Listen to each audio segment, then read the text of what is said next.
ini kita kenal dengan the team system.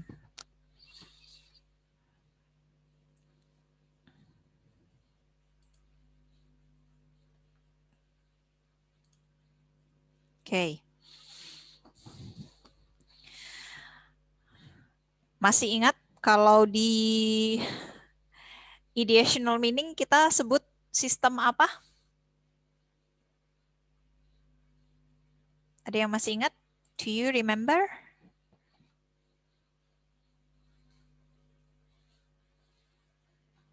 Hello? Hello everyone? Are you still with me? Oh, Iya, Miss. Kalau di dalam ideational meaning kita kenal sistem apa?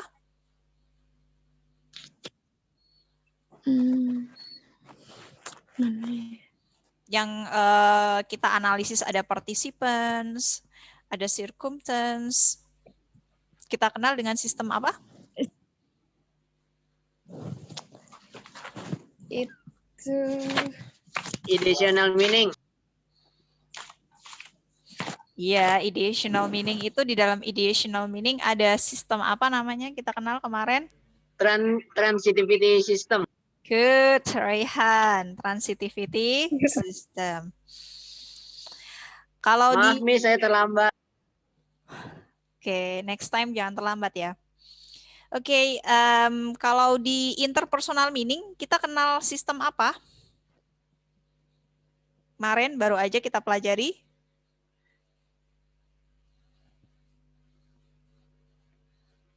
Masih ingat? Do you remember? Interpersonal meaning? What kind of system we have?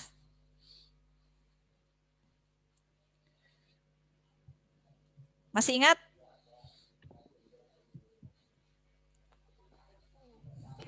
Saya lupa, Miss. Oh, kan kemarin masih kita bahas juga di mata kuliah extensive listening. Ada 2, mood and modality system. Oke, jangan dilupakan ya. Oke, untuk kali ini kita kan akan bahas textual meaning. Ini adalah bagian yang terakhir dari topik kita di SFL in Language Education. Kalau di textual meaning, kita mengenal dengan the theme system. Before we go on to discuss about the theme system, I will give you some flashback. Jadi saya akan memberikan beberapa flashback tentang interpersonal meaning. Jadi ini tambahan saja untuk materi interpersonal meaning. Sebenarnya ini sudah kita pelajari, hanya beda istilah saja. Jadi misalnya ingin mengenalkan istilah yang ini walaupun sudah kita pelajari. Okay, when we talk about choice, language choice and context, we have 2 meaning here from interpersonal meaning. The first is epistemic modality. Epistemic modality concerns the speaker's assessment of the validity of what they are saying. It involves logical meanings such as certainly, logical necessity, probability, and possibility. What do you think about it? Ada yang kalian merasa familiar about epistemic modality? Ini baru, Miss, buat saya. Really? Masih ingat ada probability, ada possibility? Iya, Miss. Apa itu? Apa itu, Ulfa? Masuk apa itu? Kalau kita nemu ada probability, ada possibility. Ayo, barusan kemarin. Masuk ke Itu modalization. Modalization. Jason. Oke. Berarti epistemic modality itu sama dengan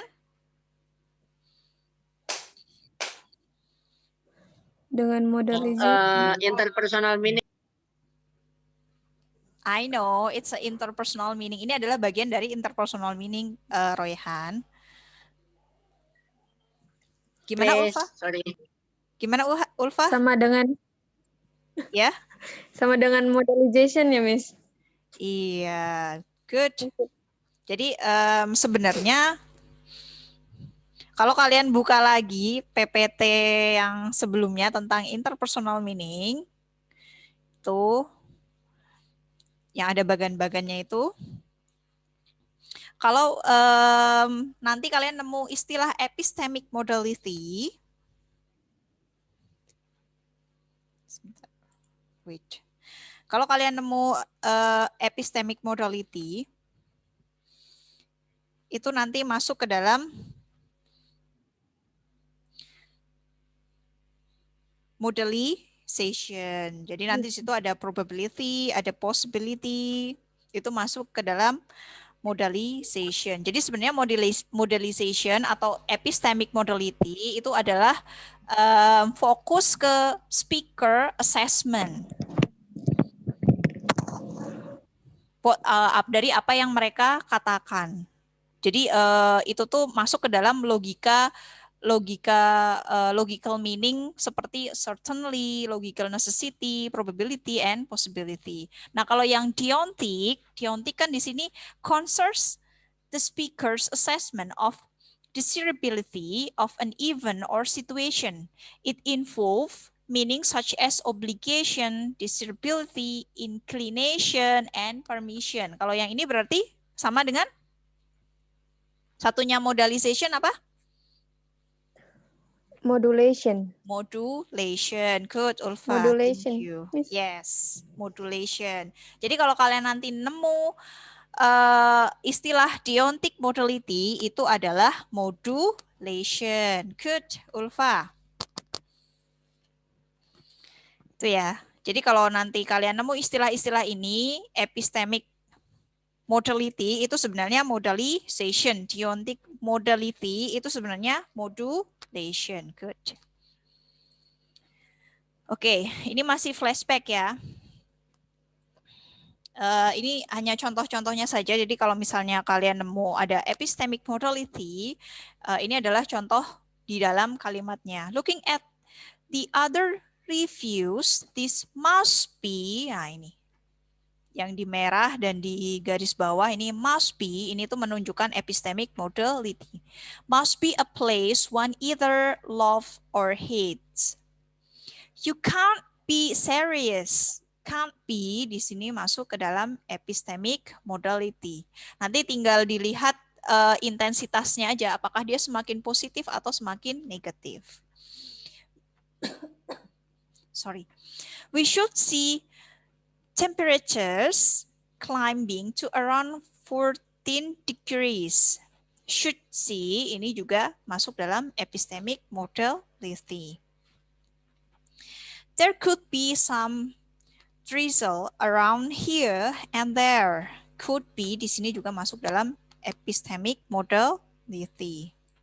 Kemudian yang deontic seperti apa? Kita lihat di sini. Deontic modality. You must never tell anyone about this. Testing should be done by an outside body. Kenapa here?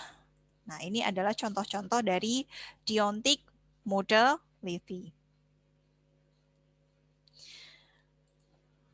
Oke, karena ini cuman flashback, jadi Miss percepat saja penjelasannya.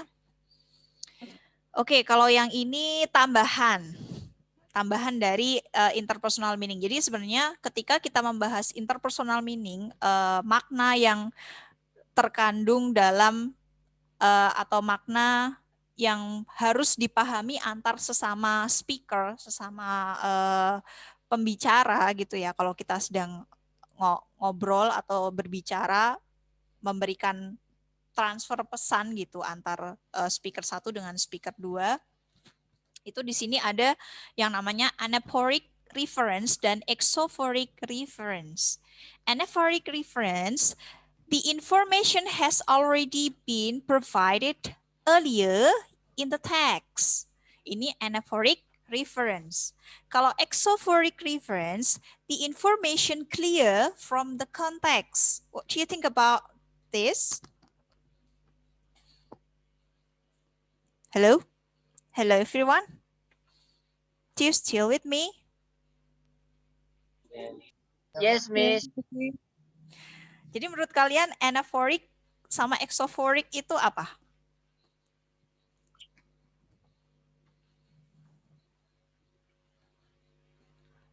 Anaphoric, the information has already been provided earlier in the text. Kalau exophoric reference, the information clear from the context. Berarti apa ini?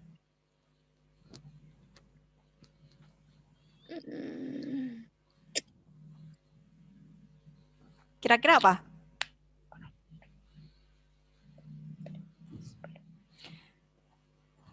No one?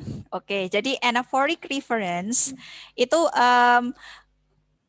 kalau misalnya kita membaca spoken maupun written text atau kita sedang berkomunikasi secara langsung dengan orang lain, informasi yang disampaikan atau informasi yang kita baca itu kalau anaphoric reference itu informasinya tuh jelas tertulis gitu. Sekali kita baca itu kita tahu ada informasi itu. Tapi kalau exophoric reference itu kadang kita baca satu kalimat atau satu paragraf, informasinya itu nggak tertulis secara langsung di paragraf itu gitu. Tapi kita harus memahami dulu konteks dari paragraf yang kita baca. Itu namanya exophoric reference. Sampai di sini paham? Do you understand what I mean? Insyaallah. Oke, kita kasih contohnya ya. Miss kasih contoh di sini. Misalnya di sini ada seorang guru. What do you think about the picture? Do you similar with this picture? Is there League of any game? Legends. Apa? If Apa? League of Legends. Playing game. Playing game. Kira-kira ini game apa nih? Mobile Legends. MOBA League of Legends. Betul, Royhan. Are you playing this game? Ini bukan Mobile Legend ya, tapi ini double Ya, M. Royhan tuh sering. Sometimes, Miss. But I play Mobile Legends. Oh, really? Ya, jadi ini kita lihat ya. Nah, kalau misalnya guru ini memberikan gambar seperti ini, tapi si muridnya dia nggak familiar, maka dia nggak ngerti sebenarnya gambar ini nih apa gitu ya.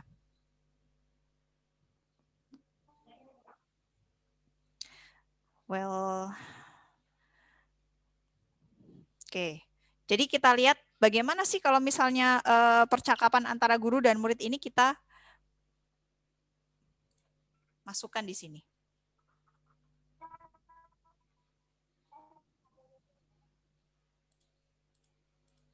Oke. Misalnya teacher ya, ini T and S, T ini teacher, S ini student. What's this? Misalnya gurunya nanya, what is this? Nanya gambar ini ya, what is this? Kalau misalnya ada kalimat seperti ini masuk ke dalam exophoric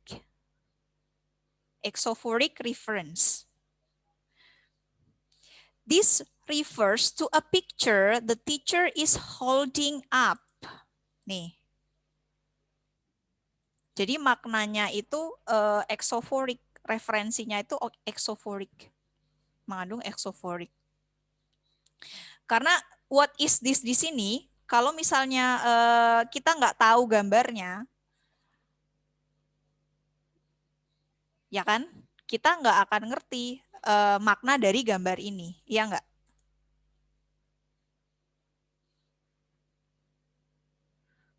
Nah, terus kita lihat lagi. Iya, Miss. Kalau di sini dari siswanya, I don't know. Siswanya kan jawab I don't know karena mungkin dia nggak familiar sama gambarnya gitu ya. I refers to the student speaking.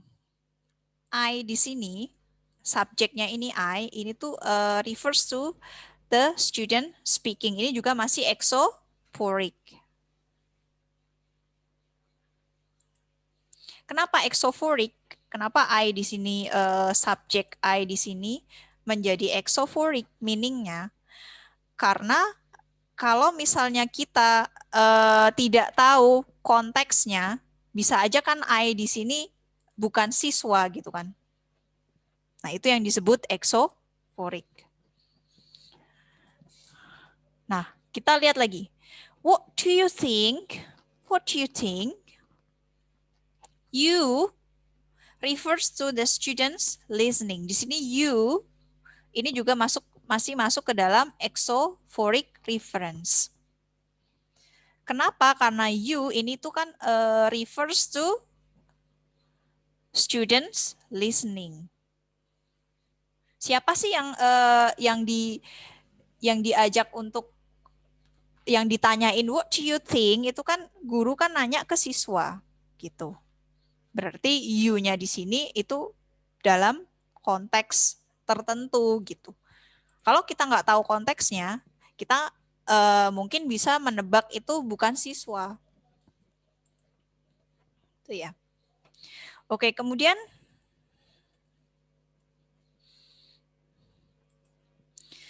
kita lihat lagi di sini. Di sini ada is it a League of Legends? Nah, di sini baru kita menemukan anaphoric reference. It, kenapa dia menjadi anaphoric reference? Karena it-nya di sini dijelaskan setelahnya. It refers back to the question, what is this? Gitu ya. Sorry, maksudnya sebelumnya.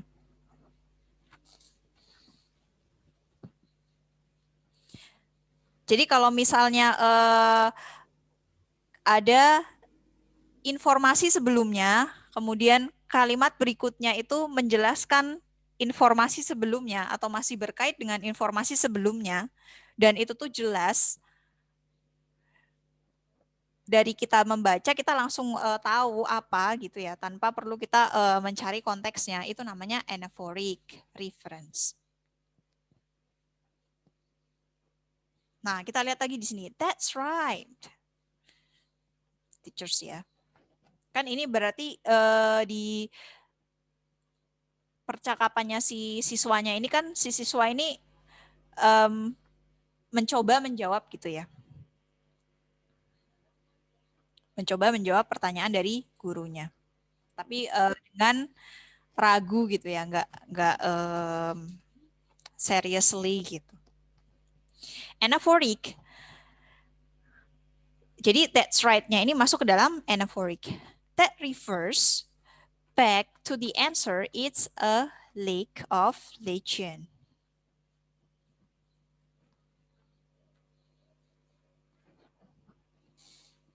Sampai di sini paham tentang exophoric dan anaphoric reference?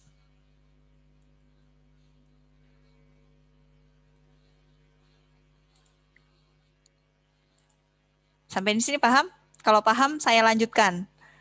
Kalau ada pertanyaan, silakan.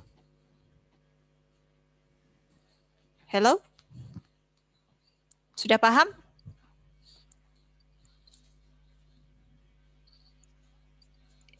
Insya Allah, Miss. Oke. Oke.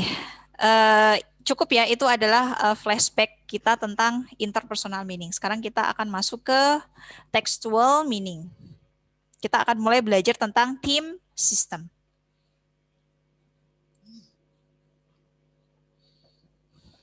Oke. Coba.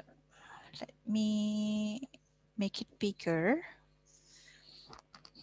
Okay.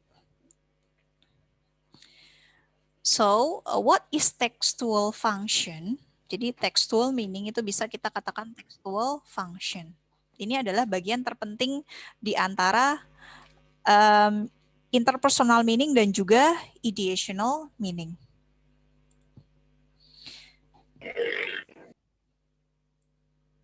Okay. Language that is used to structure text. Kita bisa katakan secara singkatnya textual function atau textual meaning itu adalah language that is used to structure text. Oke, kita lihat di sini representing textual meaning. Jadi di sini ada beberapa penjelasan ya kenapa textual meaning gitu. The textual meta function is concerned with textual meaning or what gives texture to a text. Jadi textual meaning itu nanti hubungannya dengan tekstur atau tekstur itu bentuk dari sebuah teks. Jadi teks itu bisa terstruktur karena ada ini textual meaning.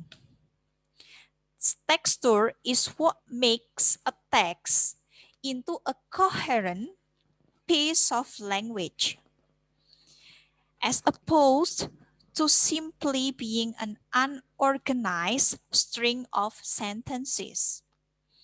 The more cohesive and coherent the text is, the greater it is texture. Jadi di sini disampaikan bahwa semakin kohesif dan koheren sebuah teks itu, maka tekstur dari teksnya itu semakin bagus. Oke, tenang aja kalau masih bingung, karena ini masih teori ya. Nanti kita akan lebih jelas kalau sudah masuk kepada pengaplikasiannya.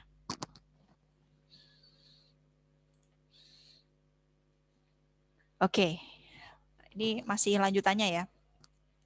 Cohesion, karena tadi kan kita bahas coherent dan kohesif ya. Makanya sekarang kita bahas coherent dan kohesif.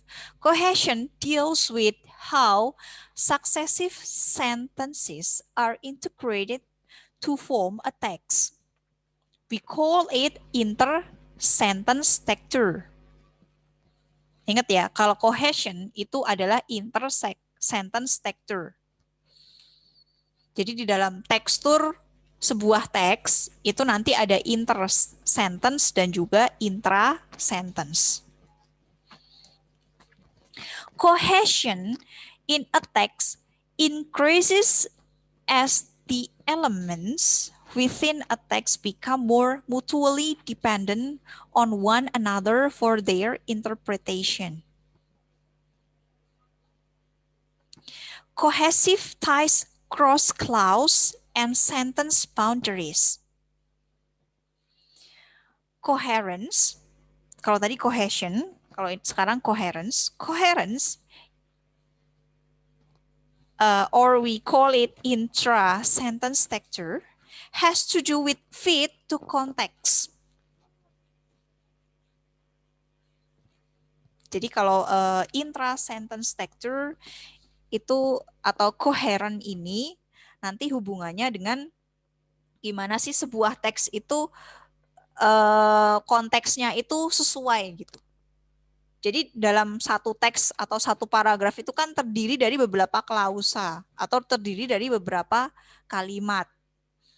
Nah, antar klausa, antar kalimat itu mereka itu bisa coherence nggak sih secara meaningnya, secara meaning dan konteksnya itu nyambung apa enggak sih?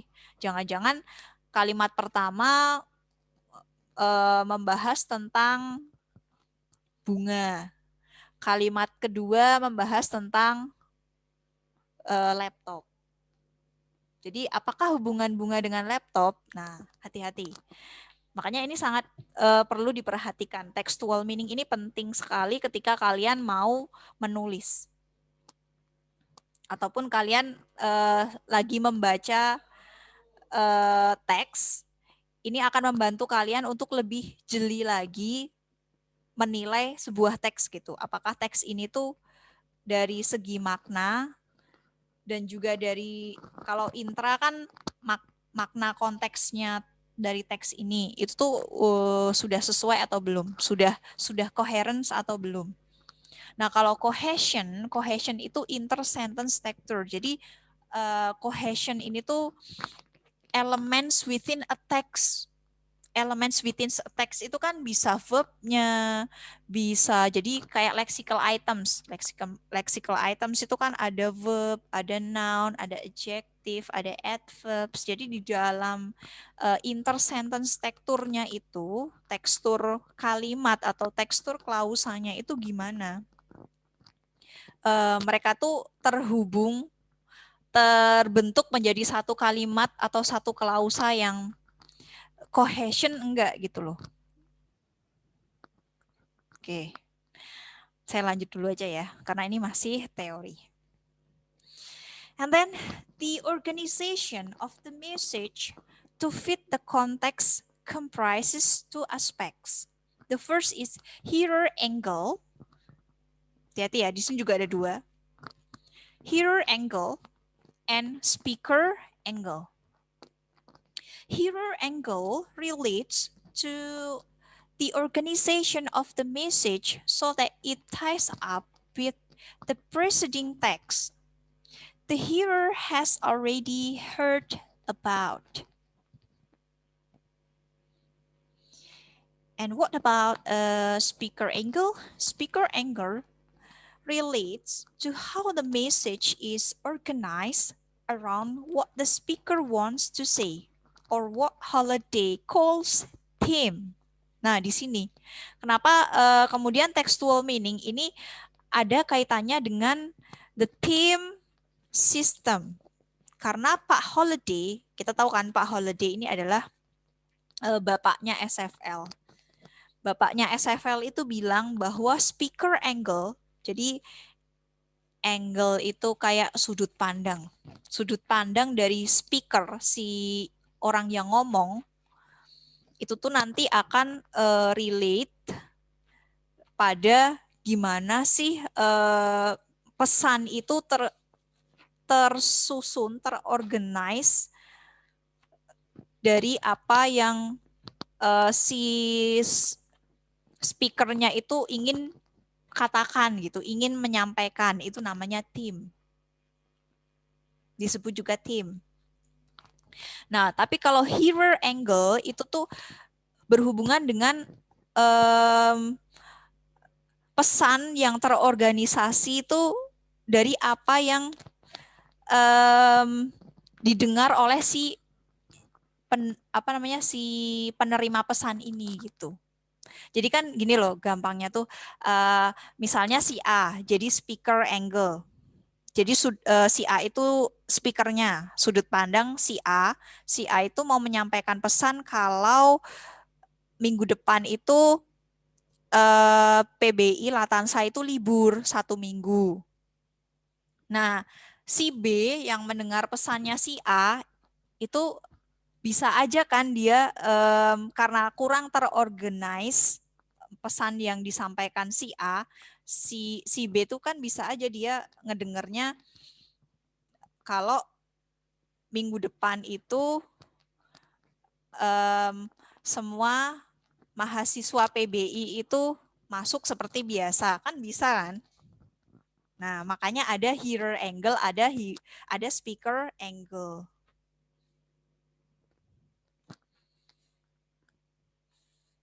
Makanya kita kalau mau menyampaikan pesan, baik itu tertulis maupun langsung, itu harus jelas. Message, how to organize our message to deliver to others, itu tuh harus jelas gitu.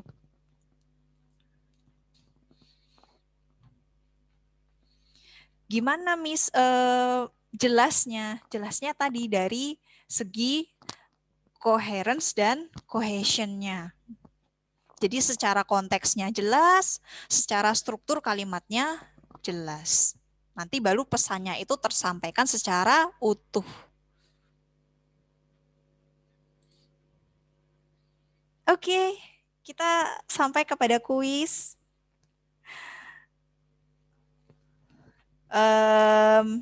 Sekarang jam berapa ya? 17.58. Oke, kita satu kuis dulu ya. Setelah itu nanti kita have a break for maghrib. Is that okay? Hello? Oke, Miss. Oke. Jangan lemes gitu dong. Oke. Miss. Sinyal Oke. sayanya, Miss, ini. Oke, satu kuis ya. Perhatikan apakah kumpulan klausa atau kata di bawah ini bisa membentuk teks yang koheren dan kohesif. Tadi kan kita udah bahas koheren sama kohesif. Masih ingat kan apa bedanya koheren sama kohesif?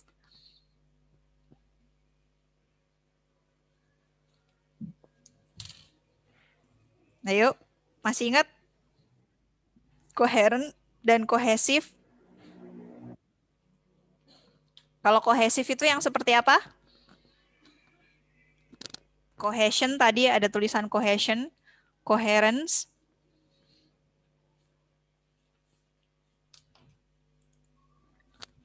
Oke.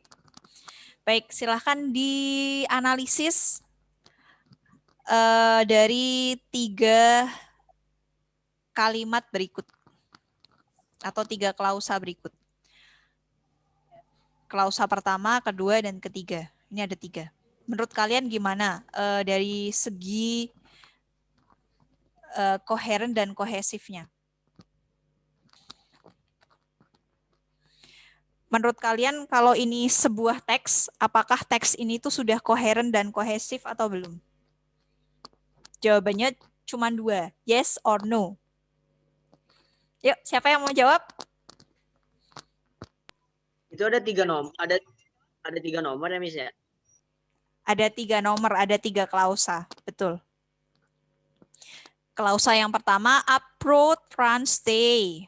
Klausa yang kedua, to sign, please form those page on. Klausa yang ketiga, 3 children, surely, have boy to girl. Menurut kalian, ketiga klausa ini tuh sudah koheren dan kohesif belum?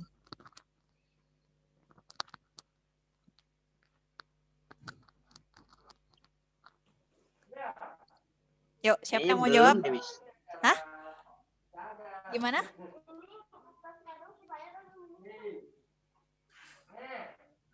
Iya, gimana? Gimana, Royhan? Menurut saya belum. Belum. Oke, kalau belum, kenapa belum? What is your reason?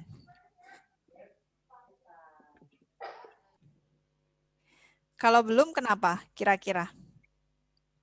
Dari segi apanya yang belum? Belum serasi, Miss. Apanya yang belum Belum serasi? serasi dari segi kalimatnya. Kalau yang nomor 1? Kalimatnya. Nomor 1 coba. Kalau nomor 1. Kenapa ini kok belum serasi kalau misalnya dilihat nomor 1. Kira-kira yang bermasalah apanya?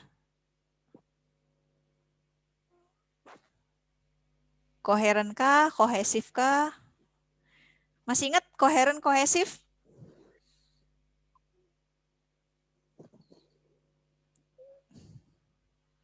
Sebenarnya pernah ya, Miss, belajar di bahasa Indonesia. Di dalam bahasa Indonesia? Cuma lupa ingat. Lupa ingat. Karena bentuknya belum terpadu, Miss. Itu bermasalah di kohesi. Di kohesif. Oke, good. Royhan. Kenapa Royhan? Harusnya gimana sih nih?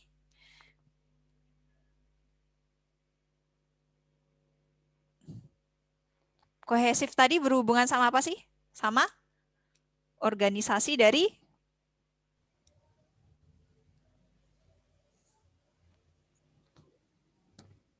organisasi dari kata-katanya Miss ya. iya, dari lexical items-nya.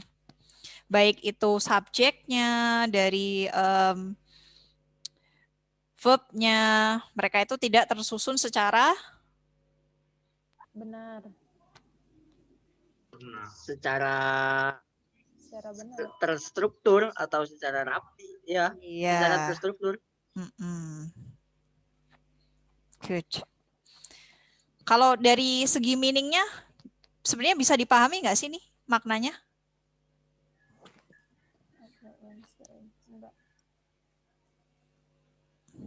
Enggak. Kurang, Miss. Kurang ya? Iya. Karena bentuk kalimatnya juga salah. Oke. Iya. Kalau yang klausa yang kedua? To sign, please form those page on. Kalau ini kayaknya di tanda baca deh, Miss. Maksudnya tanda baca gimana? Menurut saya kayaknya ini tuh yang bermasalah. Harusnya ada koma di setelah to sign, please form those page on. Oke. Benar nggak, Miss ya? Bisa juga seperti itu. Tapi kalau kita bandingkan dengan yang nomor 1, nomor klausa nomor 2 ini gimana? Dari segi kohesifnya. Kalau kohesif udah oke sih kayaknya mah menurut saya atau menurut yang lain. Kalau dari coherence-nya? Kalau yang nomor 1 kan baik koheren, kohesif kan masih unpredictable ya, masih nggak jelas gitu. Ke yang nomor 2? Dari segi koherennya gimana? Koheren kan lebih ke konteksnya. Konteks maknanya gimana? Kira-kira jelas nggak ini? Kalau ada kalimat seperti ini. Konteksnya ngerti nggak? Kalau saya sendiri sih enggak, Miss. Iya, oke, good. Uh, Klausa yang kedua ini coherence-nya masih belum dapet ya, karena konteksnya kita nggak ngerti, masih nggak jelas gitu. Kalimat ini tuh mau apa gitu. Nah, kalau yang klausa ketiga, 3 children surely have boy, 2 girl. Itu kohesi. Yang bermasalah di kohesi, Miss. Itu klausa yang nomor 3 sama kayak klausa nomor 1 belum rampung. Belum benar. Belum benar. Oke. Jadi penempatannya itu Ya, harusnya should. Tidak beraturan ya. Teksturnya tuh nggak beraturan. Ya, masih ngacar. Harusnya surely have 3 children. Mm-hmm. 2 boy, 2 boy. girl. Kalau enggak girl dulu, abis itu 2 boy. Oke, good. Nah itu. Jadi di sini peran penting dari kita menganalisis textual meaning tuh di sini. Kita bisa menganalisis sebuah klausa. Apakah teksturnya itu sudah koheren dan kohesif tuh maksudnya ini. Sampai di sini paham? Paham, Miss. Oke. Kayaknya ini ada di pelajaran bahasa Indonesia deh dulu.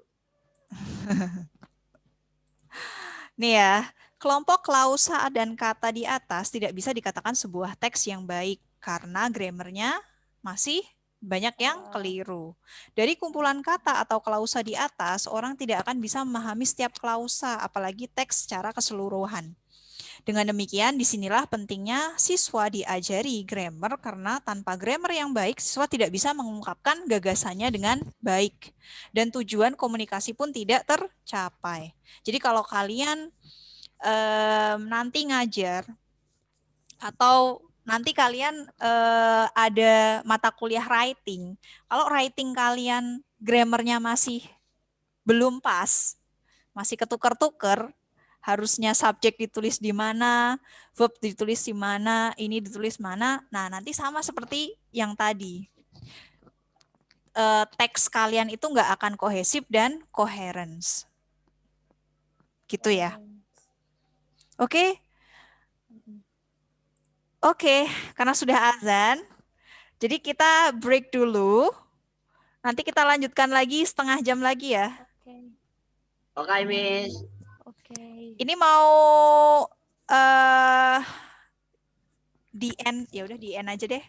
Nanti join lagi pakai kode yang sama ya. Ya. Siap. Oke, let's we Oke. break by saying hamdalah, alhamdulillahirabbil alamin. Alhamdulillahirrahmanirrahim. Oke, Alhamdulillahirabbil see you alamin. after break. See you, Miss. See you, Miss. Jangan lupa ya join lagi jam 6:30. Oke. Oke.